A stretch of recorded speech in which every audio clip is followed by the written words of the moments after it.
Alaska నుంచి white house వరకు చర్చలు జరుగుతూనే ఉన్నాయి. ట్రంప్, యూయూ నేతలు మంతనాలు సాగిస్తూనే ఉన్నారు. కానీ పుతిన్ మాత్రం తగ్గేదిలే అంటున్నారు. వందల డ్రోన్లతో యుక్రెయిన్కు చుక్కలు చూపించాయి మాస్కో బలగాలు. శాంతి ఒప్పందం కుదిర్చేందుకు ట్రంప్ రంగంలోకి దిగిన తర్వాత రష్యా ఈ స్థాయిలో దాడి చేయడం ఇదే తొలిసారి. రష్యా ఉక్రెయిన్ మధ్య సంధి కుదర్చడానికి అమెరికా అధ్యక్షుడు ట్రంప్ చేస్తున్న ప్రయత్నాలు ఏమాత్రమూ ఫలించడం లేదు. రెండు దేశాల దాడులు ఆగడం లేదు. ఉక్రెయిన్పై మరోసారి ఆల్అౌట్ వార్కు దిగింది రష్యా. 598 డ్రోన్లు, 31 క్షిపణులతో కీవ్ నగరంపై విరుచుకుపడింది. ఈ దాడుల్లో 14 మంది ప్రాణాలు కోల్పోగా 48 మందికి గాయాలైనట్లు ఉక్రెయిన్ పేర్కొంది. మృతుల్లో 3 చిన్నారులు కూడా ఉన్నారు. అర్ధరాత్రి అత్యాధునిక హైపర్సోనిక్ కిమ్జల్ క్షిపణులతో ఉక్రెయిన్ రాజధాని కీవ్ను టార్గెట్ చేశాయి మాస్కో సేనలు.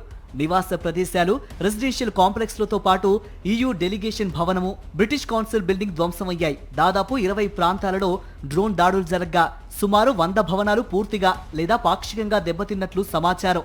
రష్యా ప్రయోగించిన 563 డ్రోన్లు, 26 క్షిపణులను నేలకూల్చినట్లు ఉక్రెయిన్ ఎయిర్ ఫోర్స్ వెల్లడించింది.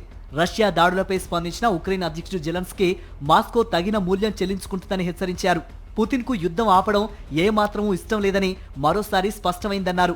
గత 2-3 రోజులుగా రష్యన్ ఆయిల్ రిఫైనరీలే లక్ష్యంగా ఉక్రెయిన్ పెద్ద ఎత్తున దాడులు చేస్తోంది.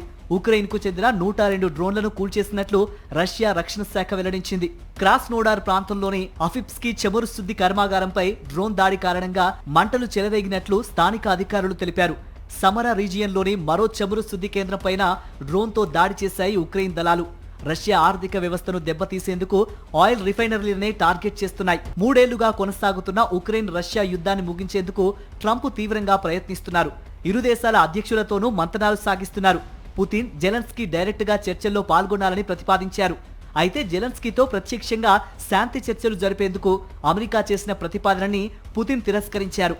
దీనిపై ఆగ్రహం వ్యక్తం చేసిన ట్రంప్ ప్రత్యక్ష చర్చలకు షెడ్యూల్ ఖరారు కాకపోతే 2 వారాల్లో నిర్ణయం తీసుకుంటానని గత శుక్రవారం వ్యాఖ్యానించారు. ఇంతలోనే ఉక్రెయిన్పై రష్యా అతిపెద్ద దాడి చేసింది.